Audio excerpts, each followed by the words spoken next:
Can you hear all right? Talk down like that. Anyway, yeah, I mean, it's beautiful that there's a place here for Baba in the midst of this city of freeways and all that. And this dome over here was magnificent, Baba's presence. So it's thrilling. This is kind of like a pioneering, you know, like Darwin, Shaw, and Elizabeth and Norina when they started working at the center of Myrtle Beach. There's a nice excitement. I wanted to make one brief acknowledgement of, she's not here today, but that's Adele Vulcan. In my early months with Baba back in the 60s in New York City, Adele was so sweet. She used to come to my college.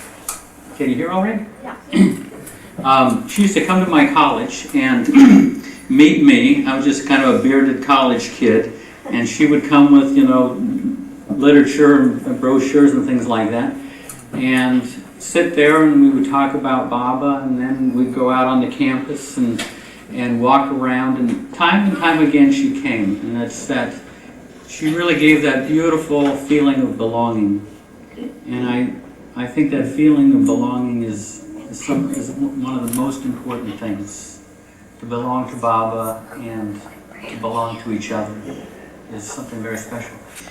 Anyway, I thought that I would begin with my story of how I came to Baba, and then I think that we're going to have the cake and everything, and afterwards I was going to talk about some of the struggles that I've had in my inner life with Baba, which I think all of you can relate to, and some of the things that have been helpful to me, and that includes some exchanges that I've had with the mandali over the years and some of Baba's close ones.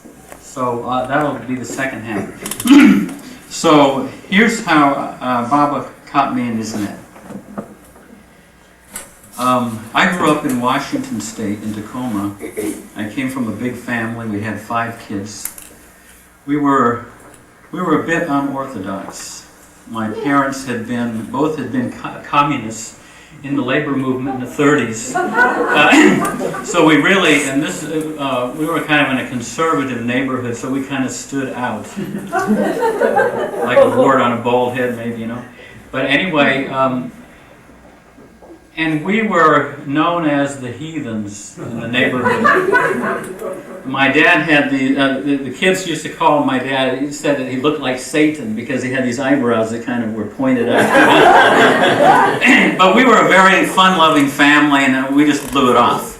But, you know, while everybody in the neighborhood went off dutifully to church every Sunday, we slept in and read the comics and sports section and had breakfast of waffles. But as soon as Sunday school was, church was over, all the kids in the neighborhood piled into our house because we had this big house and we had lawns and fruit trees and we had sports and camps and everything like that. So they weren't really worried about their chances for heaven hanging out at our place. I had a very idyllic childhood. I mean, it went on forever. My mother, my mom had a special relationship with Jesus, but she, it was a personal thing and she didn't really talk about it, she didn't push it on us. And the only involvement I had with religion was in the summer between my 3rd and 4th grade. My brother and I wound up going to the Midwest to stay with my grandparents.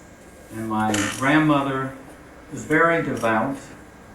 She had a great love for Jesus. She would read the Bible cover to cover every year, Old and New Testament, which is kind of incredible.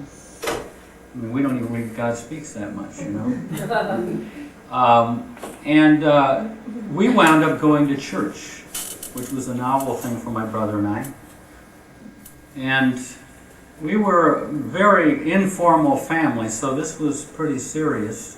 But we were kind of more amused by it. And our favorite time was when everybody bowed their heads in prayer. And my brother and I would pop our heads up. And we were like free. We had the whole place to ourselves. Everybody was... And so we used to that was the best time.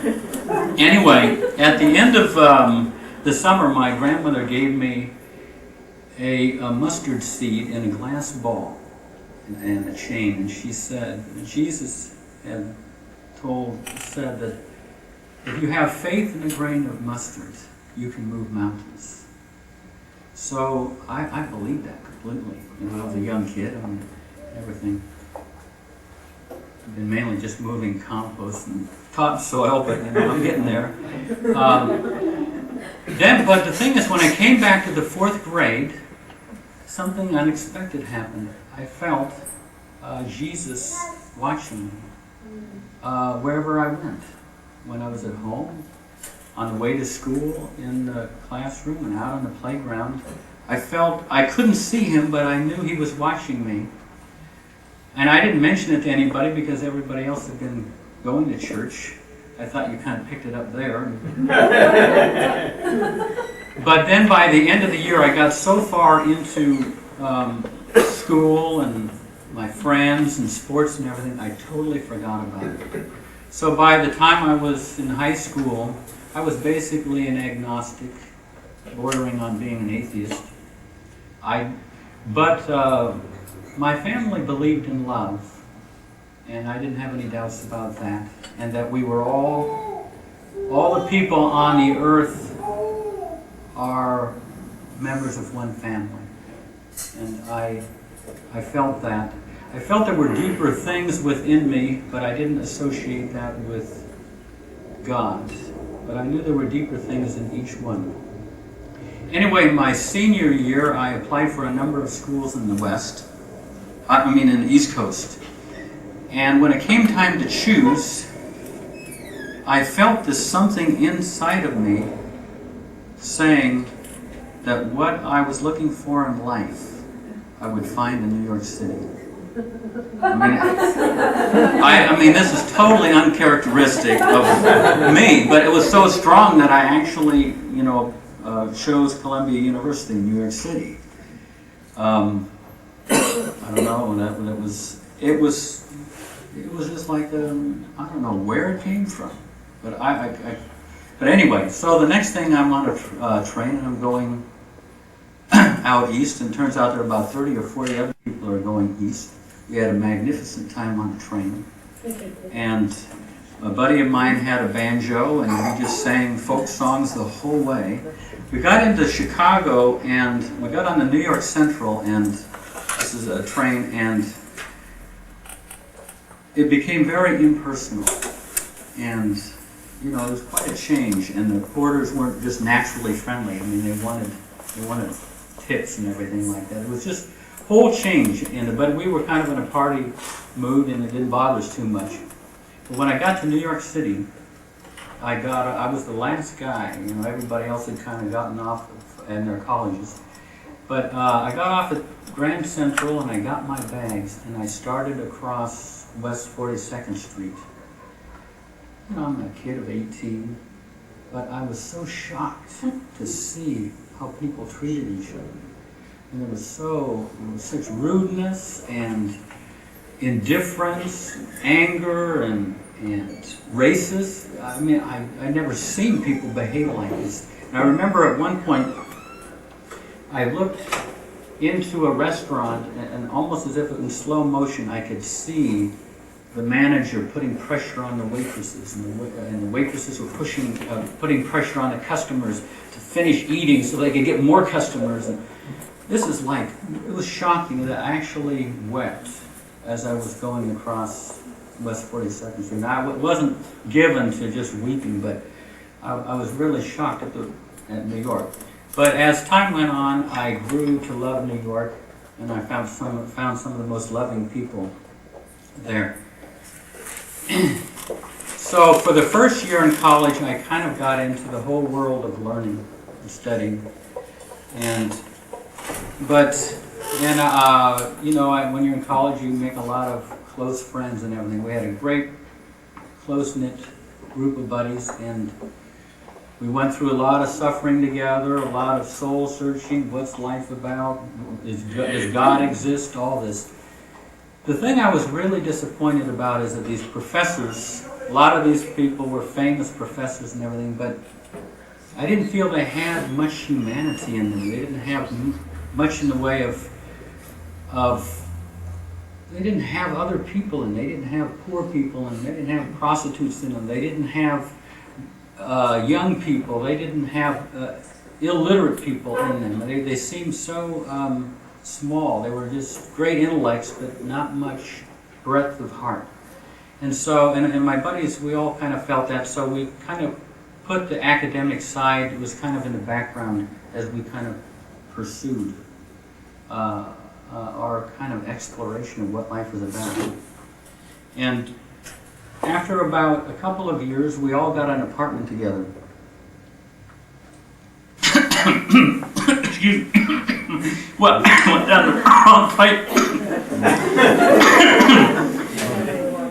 So we had this great life together for about a year, and then gradually people started getting into drugs, you know. And at first it didn't seem like that was that big a deal. I mean, it's like, I thought it was kind of like alcohol or something, no big deal. But as time went on, the people got more and more into their own experience, into their own heads. And I saw kind of before my eyes the core, the unity that we had amongst our buddies begin to fragment and shatter, and it really, I suffered a lot to see that. And at the same time, I began to feel very depressed. Back in those days, this is the mid-60s, we really didn't know much about drug vibrations and the effect it might have. But there were all these drugs going on in this apartment, and I was getting so depressed. I thought it was just that I was losing my sense of what the purpose of life was, and it was partly that, but I'm sure a lot of it was just the effect of drugs. Eventually, our whole group kind of dispersed. We all got, you know, separate places, and that unity never came back amongst us. But anyway, I got a place, a single room in a boarding house. And this room had only one window, and the window looked out on this air shaft. It was like a 10 by 10 foot air shaft. I opened the window, I looked down, there's all this garbage that people have been throwing down for years. I looked up, and there's just like a little square of sky about like 10 feet above, 10 stories up. Couldn't even tell what kind of day it was. And I began to get so depressed. You know, when you're depressed, New York has just the place for you.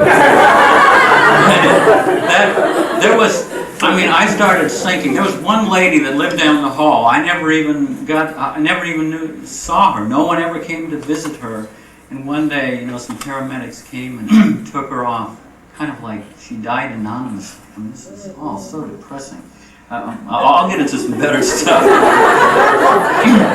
Anyway, at one point, I began, you know, sleeping 8 hours, 10 hours, 15 hours, and then I began sleeping 20 hours a day. I was so depressed. At one point, I would get these spells in which the whole world would become two-dimensional, flat. I mean, I must have been in some psychotic state or something. I didn't go to any psychiatrist or therapist. I thought I'm going to just tough this out. And there was one woman that took great compassion on me, and she would come and drag me out so I would at least use up some hours in the day not sleeping, and have me meet her for lunch. And if it hadn't been for her, I probably would have gone to a mental institution. But anyway, at one point, I happened to call one of my older sisters who was in California, and I don't know what I said, but she sent a train ticket out, and the next thing I knew, I was on my way out of New York, on my way to California.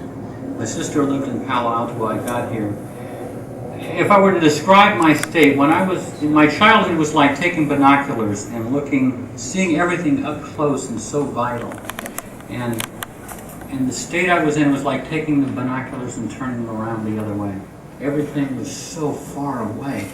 I couldn't believe it that after this idyllic childhood, I'd lost so much. Anyway, when I stayed there, and my sister had 4 kids, and they were between ages 4 and 7. And for some reason, they dragged me into everything. They really took to me, and I spent day in and day out going to places with them and playing with them. And even though I couldn't feel their innocence and their love and their spontaneity, I could see it. And just to be in their presence helped. And after a number of months, I gradually kind of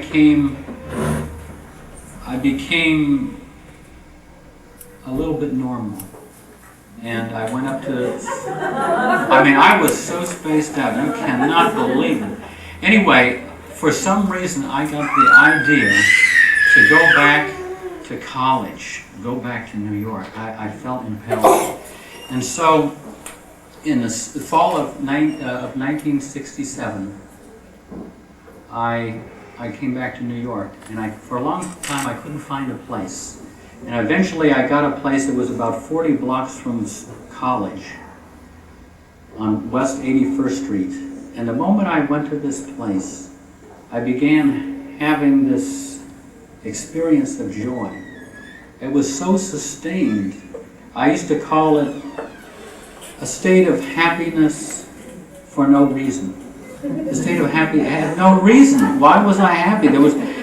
Terrible things would be happening and everything like that, and I just couldn't leave this state. And as time went on, I began to have this inner awakening, and I became convinced, not through books, but from experience, that we all have this higher destiny. There is a glorious thing awaiting us. It came to me. I found out, if you go ahead, 15 years later, I was with Tex Hightower in the original kitchen, and we were talking about New York. Tex Hightower was one of Margaret's dancers, and he had been with Baba since the 40s and met Baba on a number of occasions. And we were talking, and I found out that he was living this far away from me.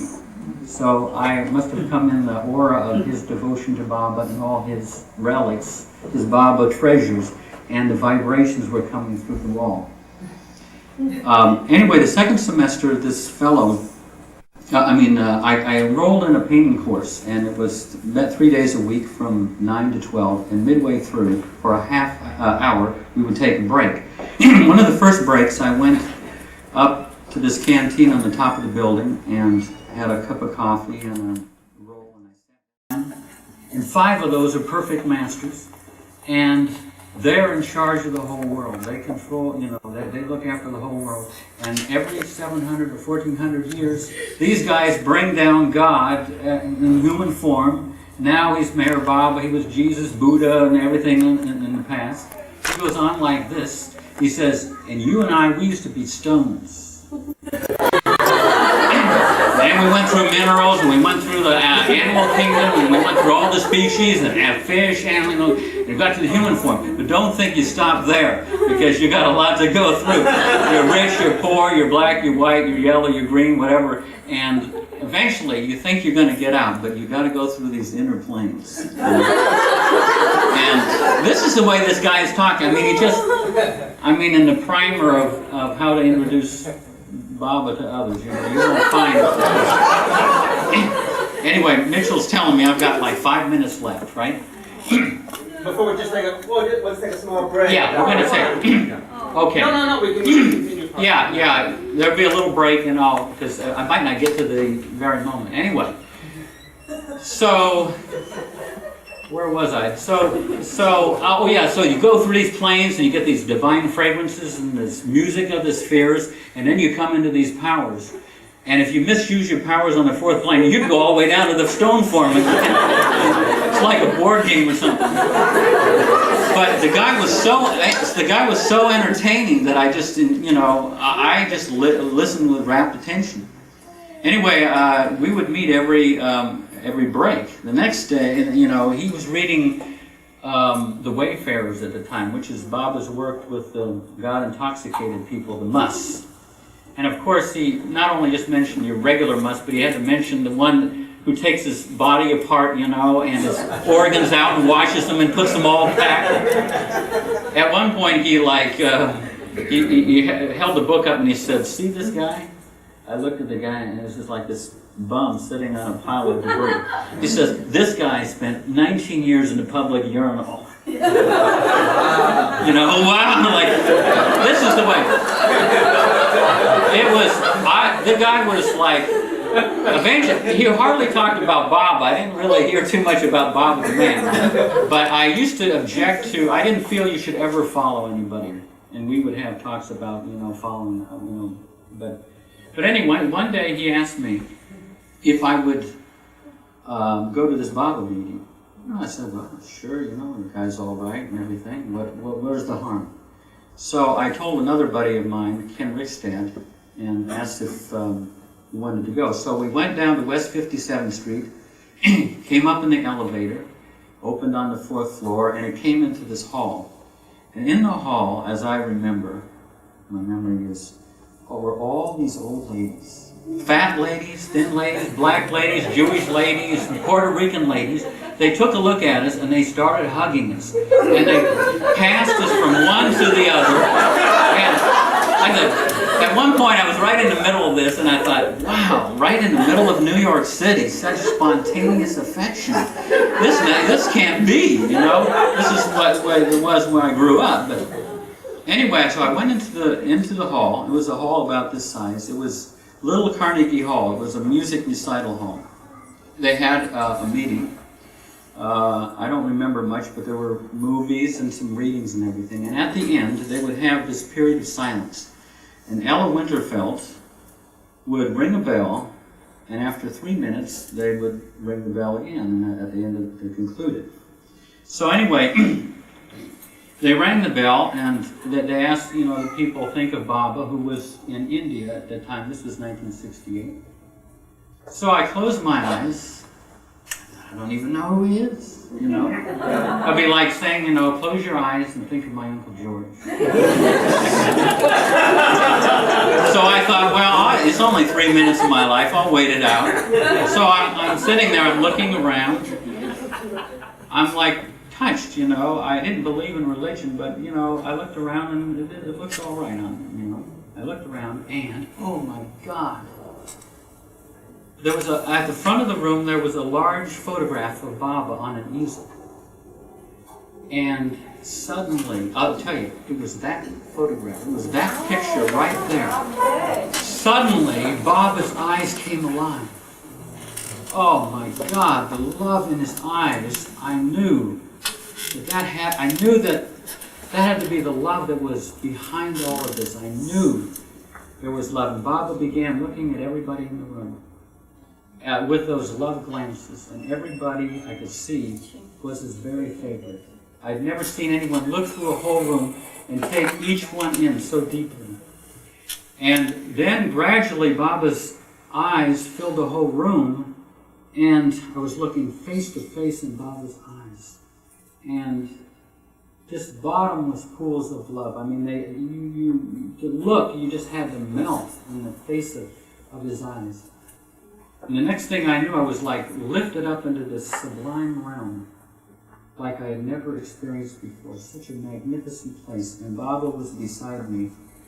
And down below was the room that we were all in. It was about 100 feet below was the room. And Baba said that he wanted me to serve those people. My background was humanitarian, and I said to Baba, why just them? Why not every man? But Baba, didn't respond, didn't say anything. The next thing I knew, this bell was ringing, and I was back in my seat. Oh man, I was like ecstatic. I mean, when I went out in this kind of cold, miserable winter New York evening, I had no idea that I would walk into this. And so afterwards, it's time. So anyway, I left the hall, and we went back. In those days, there was a cafeteria across the way, Horn and Hardart, and you would go there, and all these people who had met Baba would just naturally share all their stories. So I just stayed in rapt attention as they just described all their meetings with Baba. And then when we left, Ken and this guy Selwyn put me up on their shoulders, and we headed across West 57th Street. And when I was up there, the thought occurred to me, we got to be the three happiest guys on the face of the earth at this moment. Anyway, this is an interesting thing, is that then I found Baba watching me wherever I went. And in New York, I mean, Baba was watching me, and then I remembered back in the 4th grade when Jesus had watched me, and I knew that Baba had been Jesus in the past before I had heard that he had said that. And it was one other experience that I want to describe, and this was afterwards. I went at the end of the semester. I went back to Seattle, and Seattle back then was kind of like the Yukon territory of Baba world. I mean, it was pretty remote. For the longest time, I didn't run into any Baba people, but eventually I did, and I found out that Baba was giving the 69 darshan, but rather late. And I didn't have a job, and some of us there didn't have a job. But we used to go to this restaurant called the Hasty Tasty. It was in the University District. It was it was a greasy spoon place. They had hamburgers sizzling on the grill 24 hours a day, and they never bothered to clean the windows. But people used to come there to sober up, and it was kind of a place. Anyway, but the one thing that was great about this is that for 10 cents you could drink a whole evening of coffee. Just go over and help yourself. So we used to go there, and we would talk about, how to go to see Baba, whether to work our way on a ship or some way, and months went by, and eventually we got the news that Baba had dropped his body. I found when Baba dropped the body that he was still there, exactly the same. It didn't make any difference in my inner life with Baba. But those who were with Baba, of course, it was the greatest suffering to lose Baba physically. But anyway, about 3 or 4 days after Baba had dropped the body, we were in this restaurant and just talking about this and that. And suddenly, this woman named Marion and a guy named Rusty, and we were sitting there drinking coffee, as usual. Suddenly, Marion looks over at this empty chair next to me, and she says, "My God, Baba's sitting in that chair!" And I started to turn my head, but the light was so brilliant. Baba was like the light of 1,000 suns. I tried to look into that intensity of light, and I could just get the mere fringes of that light. Tears were streaming down my eyes. And Baba came, and he was there for a couple of minutes, and then he went.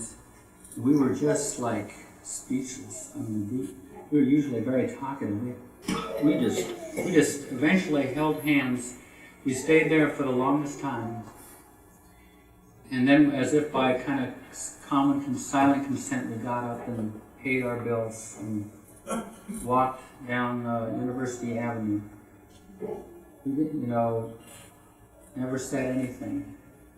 But we were so deeply touched. Here, we couldn't go to the last darshan, but Baba remembered us in this little remote place, it seemed, in Seattle. We were so far away from everything, and Baba came and stayed with us and appeared to us. And years later, I just finished, but years later, in the 1980s, I was with Kitty one time, and she was asking about my college days before I heard of Baba, and what I felt and everything. And I remembered something that I used to say all the time, amongst my buddies. I used to say, "I don't believe in God, but if he would sit down and join me for a cup of coffee, that God I would give my whole life to." It came to me, oh my God, Baba, that he even remembered my life better than I did. So I think the cake was ready. So Jay Baba. So where I left you, I was in New York City, and I just heard of Baba, and of course Baba's love was just flowing through me there for a while, and it was going out to New York with all of its good, its bad, and its ugly. But eventually, gradually, my little prop plane began to lose altitude, and I had to kind of crash land. And I crash landed in this field of all my hang-ups and problems and weaknesses. And Baba's work began. And I told you I went out to Seattle, and I for a long time didn't run into anybody. And I got this harebrained notion that I was going to kind of attack the ego on all sides, and I was going to give up lust, greed, anger, hatred, jealousy, all of that at once. I was like, I didn't have any reference to any context. So after about a year, I was like in an emotional straitjacket. And Baba was kind of along with me there, but I really got myself so bound up. But eventually I went out to the East Coast and wound up living in Schenectady, and I went to the meetings of Darwin and Jean Shaw. Many of you know them. They were two of Baba's very close ones, and they had met Baba in the 1930s. They were with Baba for extended periods in the 50s and in 1962. And they just adored Baba. They weren't working on problems like I was. They just remembered Baba morning, noon, and night, and he was their companion. And so being in their, in that influence, I put some of the energy that I was working on, all these hang-ups, I used that toward remembering Baba. Baba says focus on the sun and not so much on the shadows. But those shadows are nevertheless there. Anyway, here's something that Darwin has said over the years, and it's been very valuable to me. He says that the feeling of most people is like this. The current of feeling goes this way. Me, my life, my family, my children, my reputation, my job. And that current has to be reversed. And flowing into Baba and flowing out to the world around us.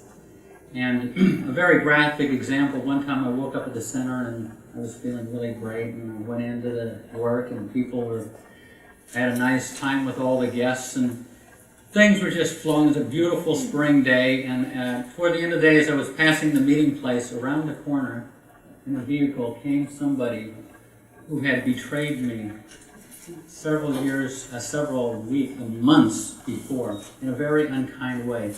And suddenly that flow stops. There it is. All day I was in this nice flowing state, and it stopped. I looked at that person, I thought, God, I can't just let the mere sight of somebody diminish me, so I had to go to work, like Darwin kind of encourages. So I'm trying to get the flow going, but then the betrayal is there, and I get the flow going a little bit, and then the betrayal, I remember what they've done to me, and it took several hours to get that flow back. But those are kind of the major things, but actually in the course of the day, what I've struggled with most is a lot of the little things. Like you're out on the highway and someone cuts you off, and your feeling just is interrupted, it's broken. Or the neighbors are playing their music too loud, and all day you're just, that current of feeling keeps getting broken. There's so many ways, or you say something that hurts someone's feelings and your current is broken. And it's a lot of work to keep that flow going in. I remember one time a buddy of mine was this very moody guy. He went with us to India in 1971, and we went on to Ahmednagar, and he went to Pune, and he hung out with Baba's brother Jal. Jal was a very high-spirited guy, and he had a lot of enthusiasm and had all these jokes and everything, and he was taking around showing to all the Baba places in Pune. And at one point, my buddy, when they were eating dinner, he said to Jal, you know, like, you're so cheerful, you're so enthusiastic about life. You're so upbeat, you know, what is your secret? Jal looks at him and says, practice. So it takes practice on this flow. I can usually tell if I'm flowing. I can just drop a little seismograph down there and find out what's, you know, whether I'm stopped or flowing or whether I'm even shrinking back. Like a worst case scenario is like, and you see this where, you know, Baba says that everyone is already in us. You know, I mean, everyone is in us. But like, suppose I decide, I don't like foreigners, you know, so I decide I'm not going to flow toward them. And I don't like kids because they make too much noise or too much demand, so, you know, I don't flow there. Older people, what do I, you know, I don't have much to say to them, so I don't flow there. Rich people, they're going around showing off their wealth, and I'm down here, I don't have much, so I don't flow there. I'd say I have some bad experiences with the opposite sex, and so I decide, half of humanity I decide not to flow to. So pretty soon the heart is like suffocated. It's got nowhere to flow. And my experience, I mean, that's a graphic one. I mean, you see that sometimes in the South very graphically. But I've struggled with all sorts of versions of that. You know, all the day, you know, your employer is on your case and all that. So, anyway, one of the things that Darwin says is it's not so much that you have to express this outwardly, it's at the heart level. Because, you know, sometimes if you express it outwardly, someone might get the wrong idea. You know, so it's an internal thing.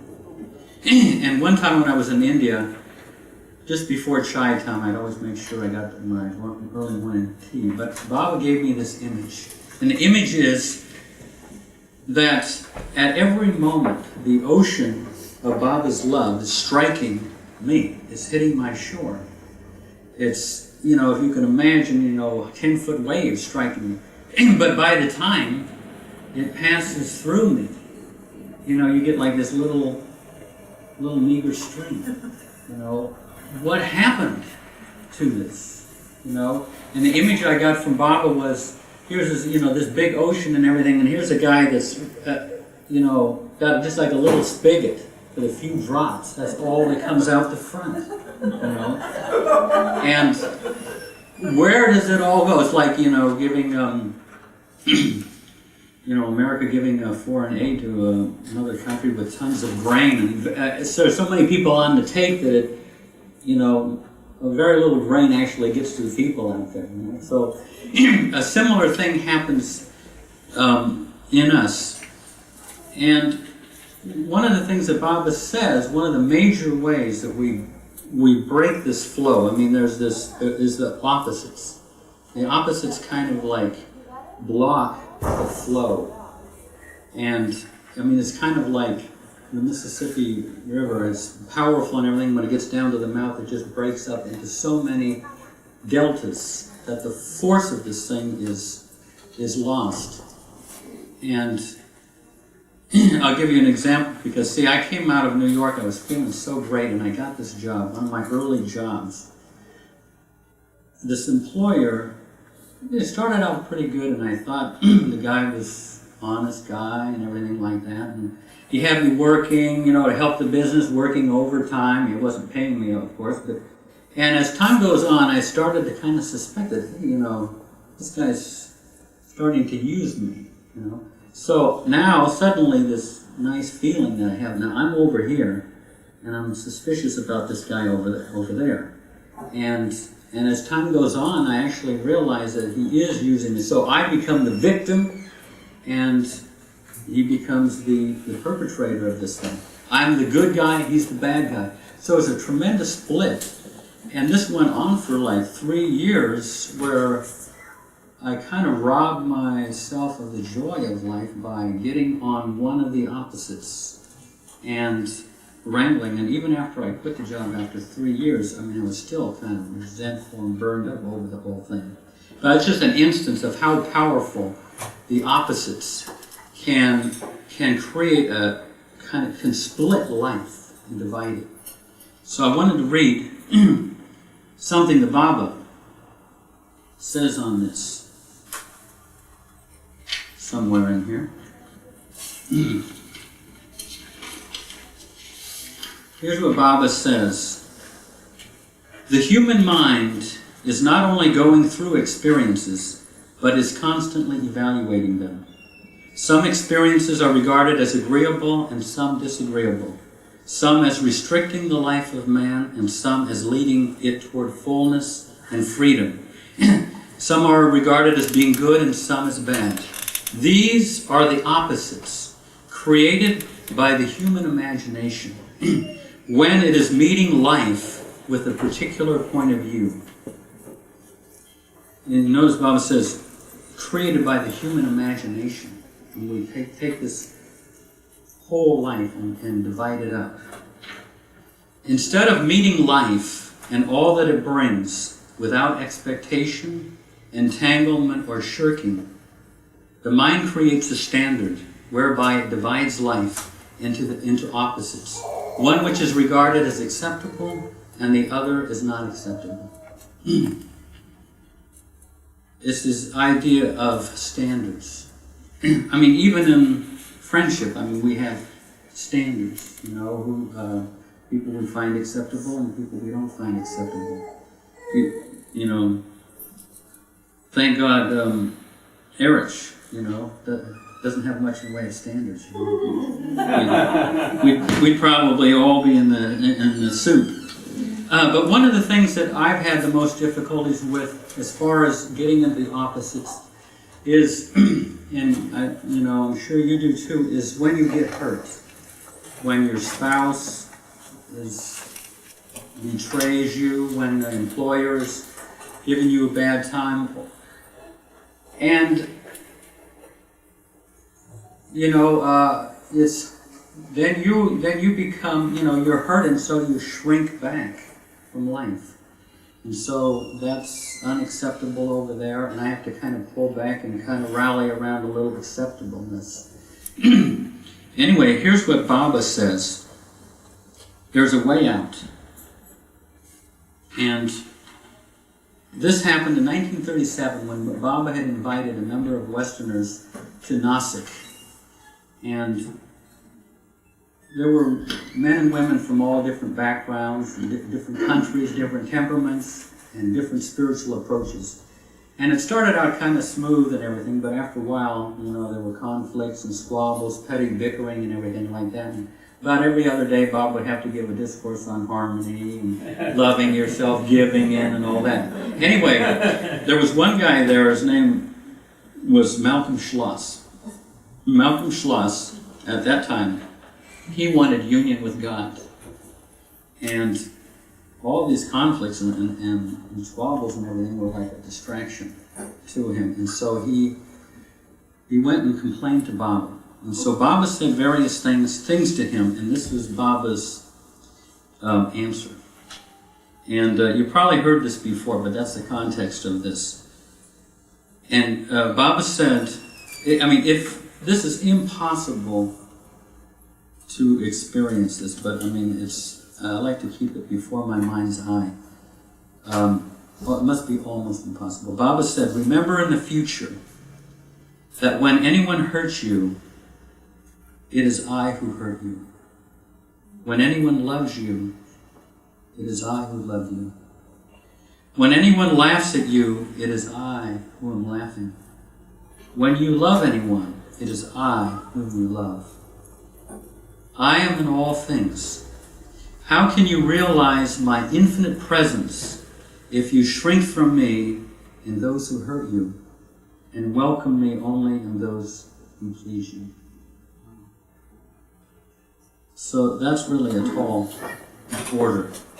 I know we all have glimpses of that, but to kind of get a sustained experience of that where there's only one doer and there isn't like the whole place isn't divided up into opposites. Anyway, Jack Small was in Myrtle Beach and he told me this dream of his that illustrates this very well. Did you hear of Jack Small's dream? Did he share it? Anyway, Jack Small, when he was back, oh my God! Jack Small, where are you? I don't know. It seems like a few things came up.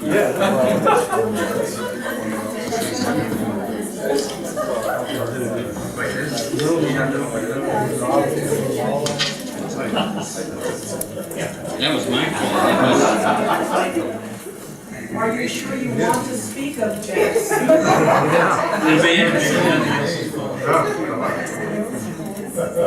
me just hold it. Okay.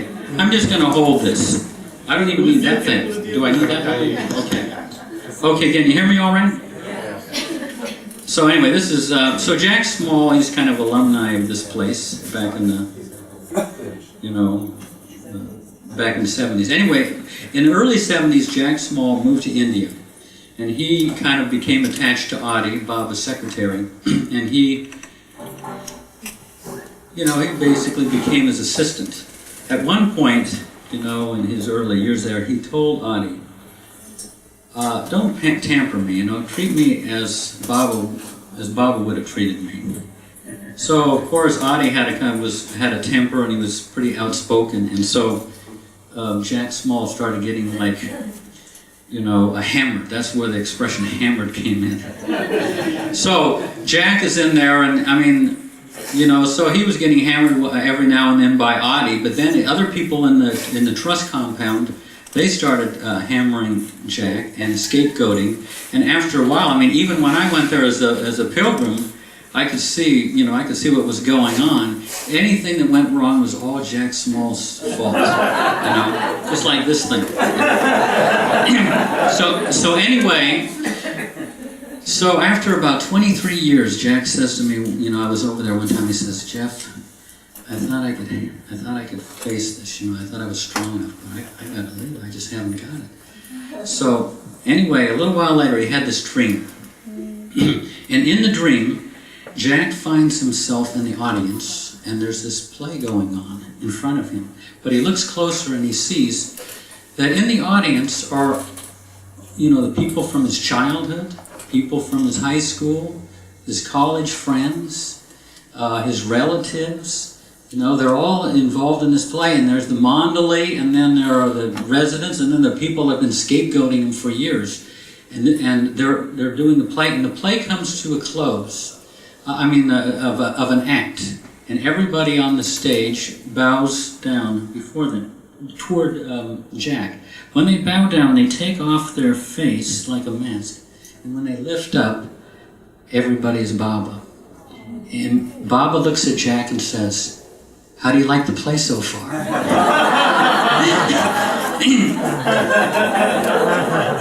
Jack was very disappointed that it was just intermission. He was hoping the whole thing would be over. And he thought about it over the years, and the play, when will the play end? When Jack Small takes off his mask. That's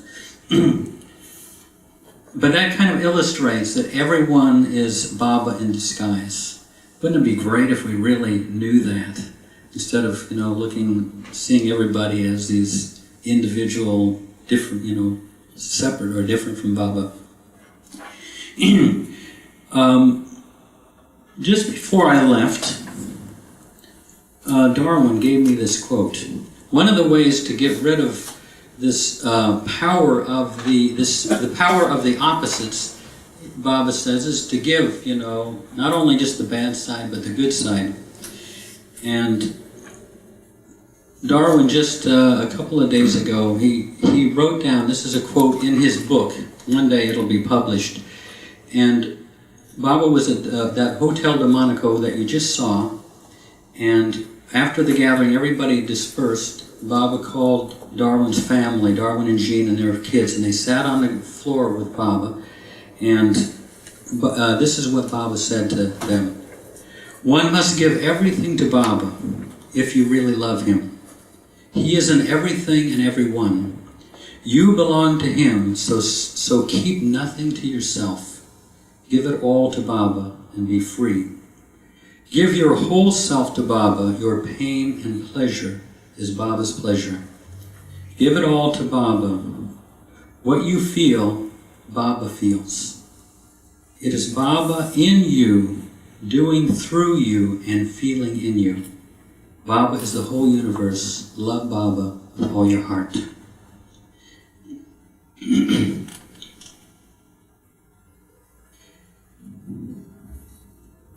Now here are some of the, just to digress a little bit. When I first started out with Baba, I would say something like critical thoughts to Baba. I would give it to him, as we all have. But it didn't seem to really make any difference, I just went on with this critical thoughts. Years rolled by. I was thinking, well, maybe this just isn't the right thing. It's just not working.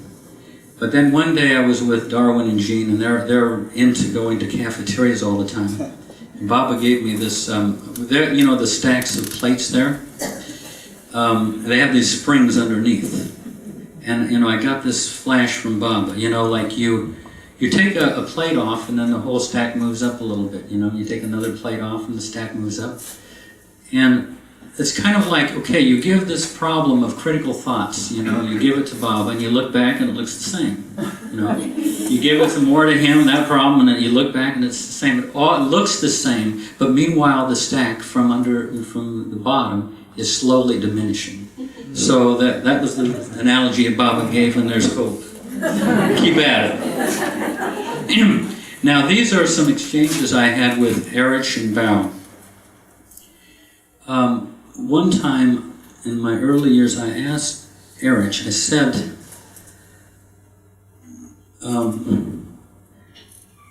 I've got all of these problems, and I just keep, going to Baba with them and going to Baba with them.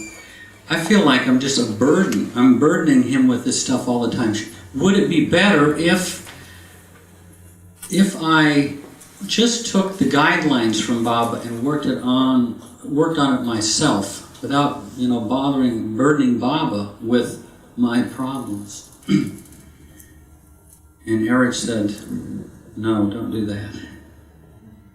He said, give whatever you are going through to Baba, even if it's the worst thing. I said to him, what if last night I went out and I got totally drunk, I disobeyed Baba, I know Baba wasn't happy with it, and today I'm hungover, and do I really want to go to Baba with that? Erich, I can suffer this hangover myself. I'll just take my own medicine. Erich said, no, give Baba the hangover. And he said, the embarrassment of having such a meager gift to give your beloved, that will inspire you next time to have something more precious to give. But always give. And then he said this, he said, to withhold anything from Baba is a greater burden to him than to throw on him the worst of yourself. To withhold anything from Baba is a greater burden to him than to throw on him the worst of yourself. So that was kind of like emblazoned on my heart. Now, Bao Kachuri, has Bao been to this place? Yeah. Right here. Yeah. He comes to Myrtle Beach, and there's one thing he keeps hammering on us for the last few years, but it's been valuable to me, and I'm going to repeat it. This business of justification. Say I do something wrong, and if I justify the wrong I do, I don't feel any repentance or any remorse. And when there's no remorse, there's no room for Baba to forgive. And when there's no room for Baba to forgive, there's no change in me.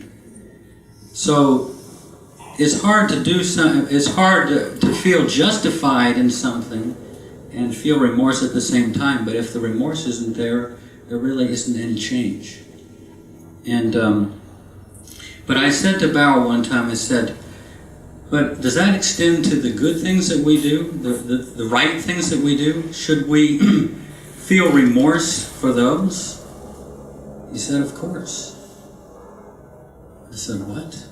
It just doesn't compute. I mean, you feel remorse for the bad things you do, or for the good things you do. But because I asked the question, the whole force of that answer came on me, and I felt for a while, that a remorse for everything that I did, good or bad, right or wrong. There is a state of heart that feels actually remorse for anything and everything. It only lasted for 3 days, and then the bell went away, and I haven't been able to get it back. But there is a place in the heart where you actually feel remorse. I mean, I know Bao talks about his life as just a life of repentance, and I got a little bit of a glimmer of that. Here's another thing. One time I said to Bao, we were in the Pilgrim Center, I said, you know, Baba was always finding fault with you. I mean, you couldn't do anything right. There were periods when Baba would ignore you, he was indifferent to you, and your fellow mandali would be on your case. How were you able to process that and still be available to Baba? I mean, you have to serve him day in and day out, and all these things that would really make you dysfunctional. How were you able to get through that so that you were available to Baba? And Baoji's, what was the attitude that you had to have around Baba? And this is what Baoji said. He said, this is the attitude we had to have around Baba. Whether you're right or wrong, you are always wrong.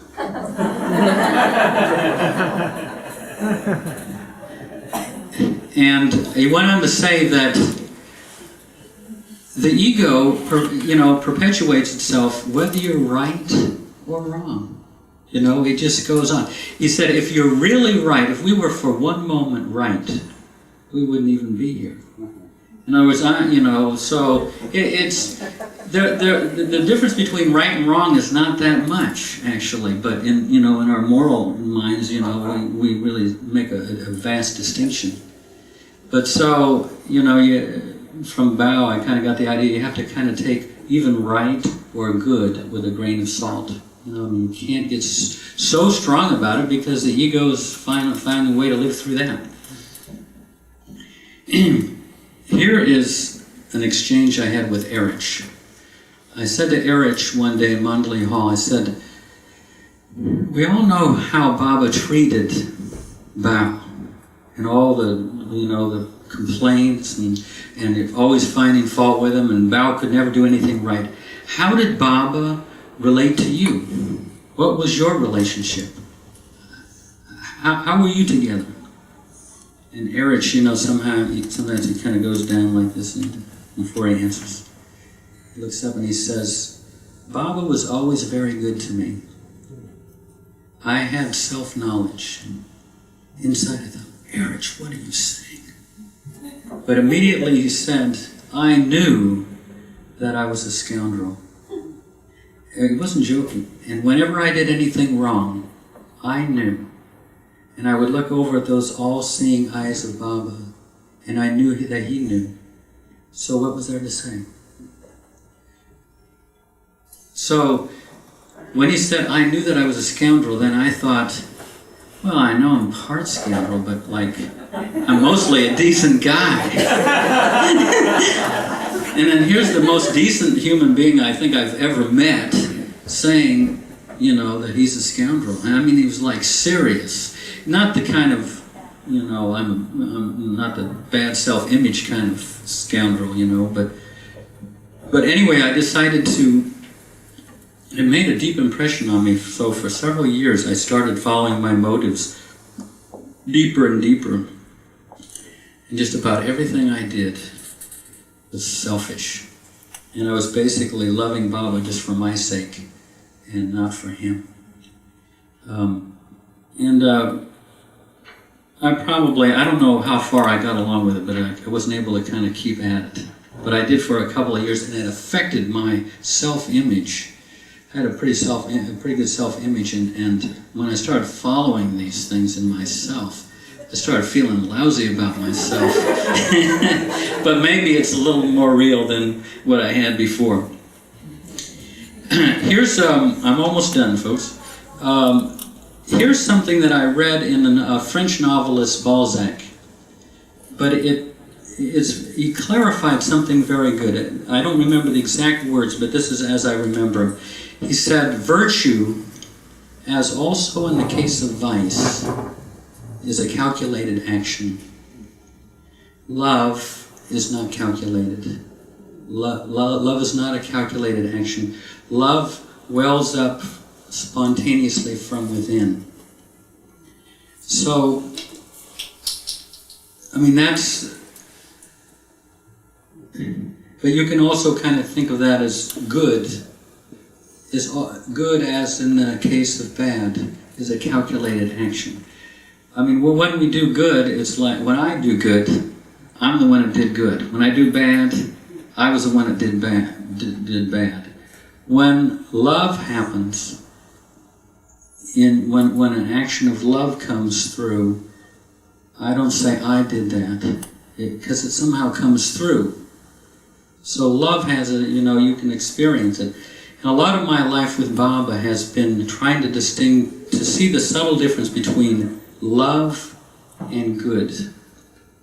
A loving person and a good person look very much alike. A loving action and a good action, are worlds apart. And part of this whole kind of like problem with opposites has to do with seeing the difference between love and good. And here's a story that you won't see anywhere. Well, here's the thing. What happens too is it's hard to wait around for love to well up, to be the doer. I mean, in this fast-paced world today, and so sometimes you just have to do the good thing. I mean, it's kind of like Plan B. But ideally, if we could wait until love was the motive power for what we were doing. Anyway, here's Margaret Prask told me this on several occasions. When the women were with Baba in the 30s, up on the hill, Westerners, and at the time, Hitler was conquering one country after another. A lot of these people were from those countries that Hitler was overrunning. And news kind of came to them, and they were up on the hill complaining about this Hitler. How can such an evil man exist? How can he do this? And Baba came, and he sat on the gadi, and he kind of asked what they'd been talking about, and they were told him about their feelings and sentiments about Hitler. And they said, how could such an evil man exist? And this is what Baba spelled out on the alphabet board. Did you consider that he might be suffering from an excess of good? Can you imagine? You just consider that he might be suffering from an excess of good. And the implication I got from Margaret is that in the past life he must have done too much good, and instead of swinging over from good to love, he swung over from good to evil. So that's part of that inner dynamic. And just recently I ran across a quote in this new volume of Lord Mayhare. Here Baba says, I like this first sentence. It says, with me, this is Baba saying, with me, no one can live what the world considers a moral life. Here we are concerned with spirituality, not morals. A spiritual life is not ruled or bound by principles. The samskaras of each one is different, and so the behavior and temperament of everyone are different. In a virtuous life, evil is suppressed and good surfaces, but evil is still there. In a virtuous life, evil is suppressed and good surfaces, but evil is still there. The bad samskaras or impressions remain and have to be worked out, if not in this life, then in the next one.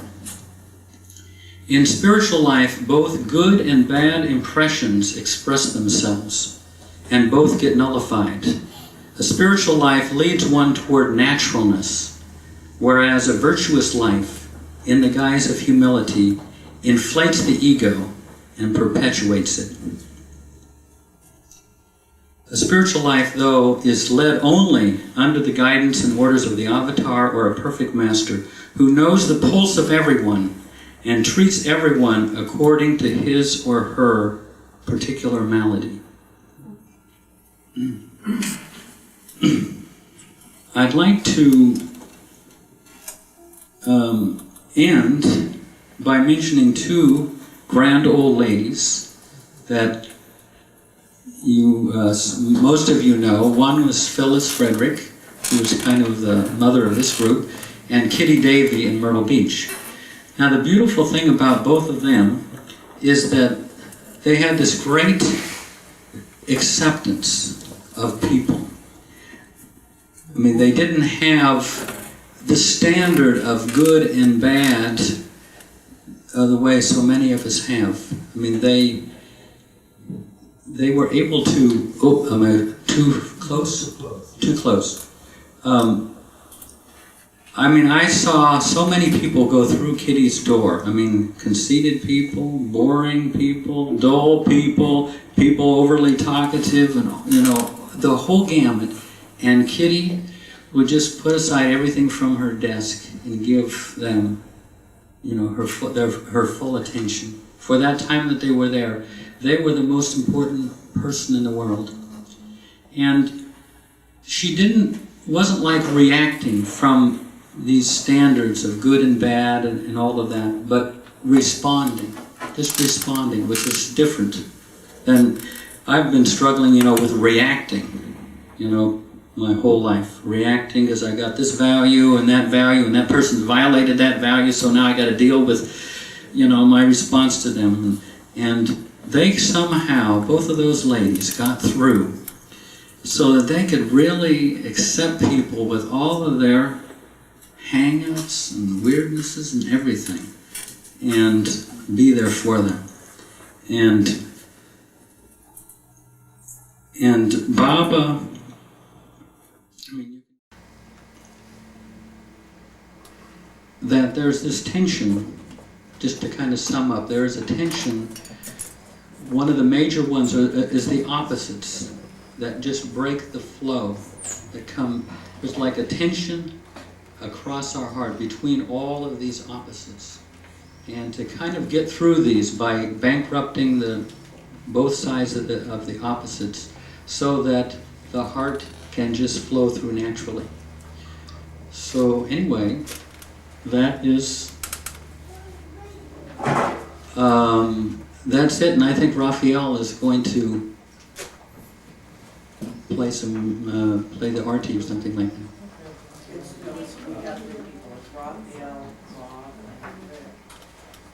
Okay, Jai Baba.